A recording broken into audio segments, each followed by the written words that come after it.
G'day folks, it's Rob here and welcome to our Backyard Farm and Aquaponics YouTube channel.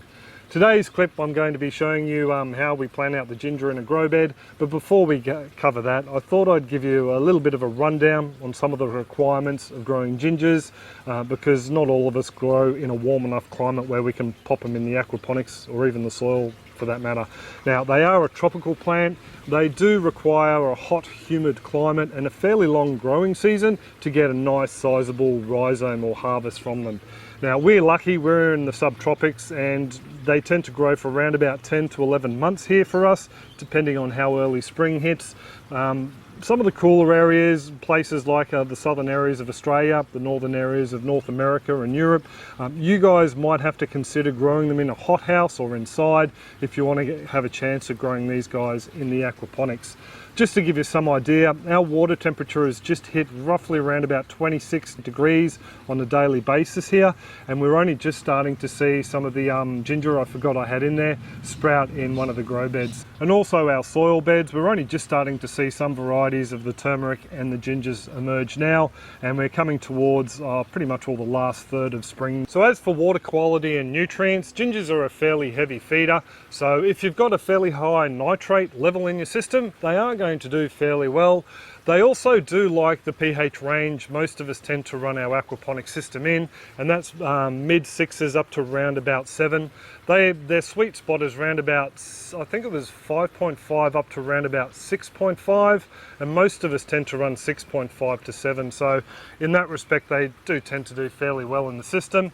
One thing they don't like a lot of is salt, so if you've had to heavily salt your system for whatever reason, I wouldn't recommend growing the gingers in there. We did last season and we had a pretty dismal harvest, to tell you the truth. We had a bit of a health crisis with the silver perch and I salted fairly heavily, and it took a while for those levels to come back down. As a result, I think half the gingers died and we only got about, I think it was less than half a kilo from 3 plants, which is pretty bad compared with some of the previous harvests we've had. So now we'll hop on over, we'll plant out the ginger, galangal and turmeric, and then at the end I might give you a bit of a look at how we like to harvest the ginger from the system. So this is the little bed we're working on today and planting out with the ginger and turmeric. As you can see, I've got a couple of bits of the rhizome already laid out. I am leaving some plants in here like the brahmi down the front here. I did remove a whole large section running up the side there towards the bell siphon. This lettuce will be going to seed very soon, so it will come out. Down this corner there was a load of Brazilian spinach, but that's now over there in that washing basket, ready to go up and be processed with some warrigal greens.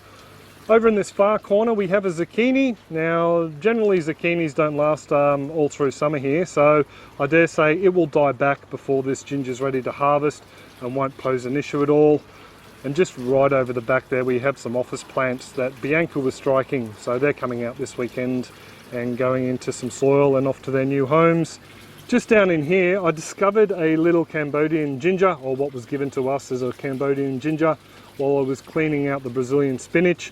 It tastes slightly lemony when compared to the Zingiber officinale, or that's the common ginger, that one there.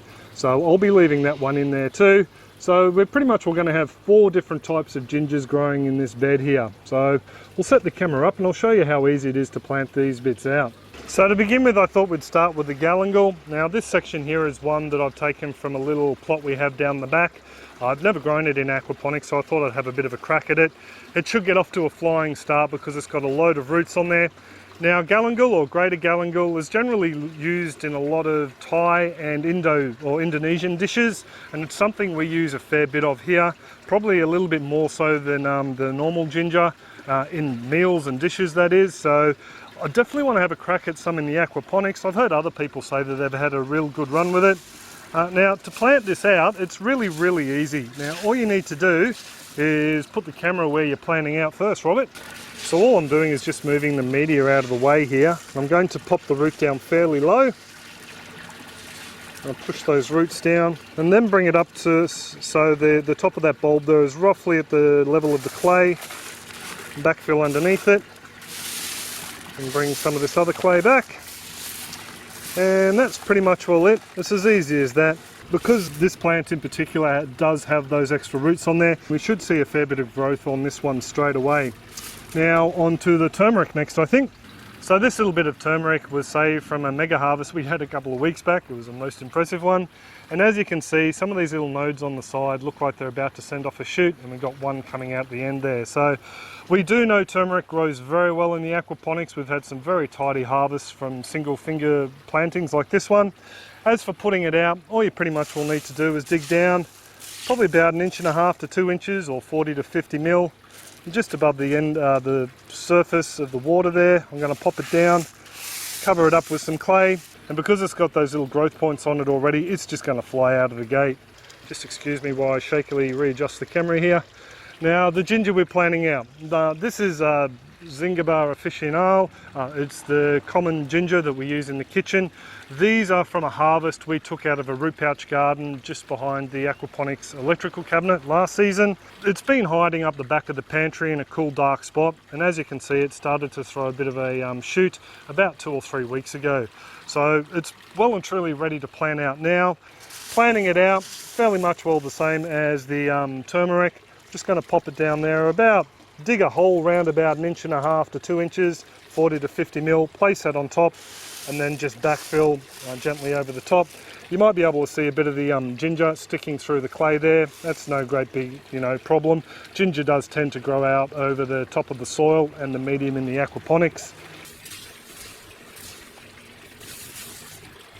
So this zucchini probably won't live all the way through summer and then into autumn and winter, where this ginger will probably be harvested late autumn or early winter. So I'm not too worried about the zucchini roots getting in the way. So we're just going to pop this one fairly close to the base of the zucchini, and this one here in amongst the roots that are left over from the Brazilian spinach down here. There we go, and might just angle him up a bit and cover it up. And there you go. That's the aquaponic spice crop planted for this season. So now that spice is all planted out, all I've got to do is sit back and twiddle my thumbs for about 10 or so months, and then we can get into harvesting it.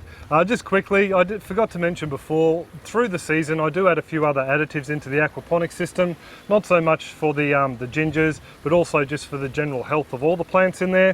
Things like chelated iron, just to boost the iron levels, potassium in the form of a kelp-based powder, and also some calcium, which goes in as calcium hydroxide, just to help keep the pH nice and balanced. Those 3 elements are also added in, and the plant also gets to feed on all the nitrogen that the fish can produce. When it comes to harvesting, I like to make the job a little bit easier on myself. I like to trim the leaves off the top of the plants. They just go down into the compost. And then what I do is move the clay from around the ginger root itself, dig my fingers down underneath it and lift it out gently. From there it's just a matter of massaging the little clay balls out of the roots, and that's pretty much all it. It actually comes out a lot cleaner than any soil ginger that you'll grow.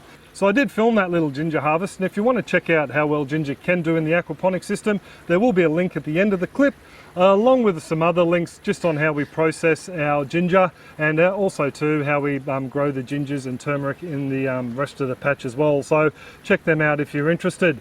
Just before I go, I do need to send out a huge thank you and g'day to all the marvellous folks over on Patreon who are helping to support our YouTube channel here. I really do appreciate it, folks. There's some links to the super contributors' websites and Facebook pages down in the aquaponic system, including a couple of aquaponics ones. There's a store and an up-and-coming commercial enterprise that's just getting off the ground, so definitely go down and check out their links. I do hope you're all well and happy, and that this clip has maybe helped you out a little bit, and I will see you next time. Cheers all, have a top one. So just a quick little mini update at the end here, folks. You know we planted out the galangal, the turmeric and the ginger. We had one little ginger left over from last season. Well, I found another one. We've got a turmeric that sprouted from last year. It's just a little piece of root that I popped in there. You might be able to find it if we dig down careful enough. There's just a little bit of the rhizome there. So this little fella's come up all by itself, and right next to the ginger I planted next to the zucchini. So I thought I'd just give you a little bit of an update, and if you want to see future updates on this, don't forget to subscribe, and yeah, you'll be sent a notification whenever we upload a clip to the channel. Cheers all, have a top one.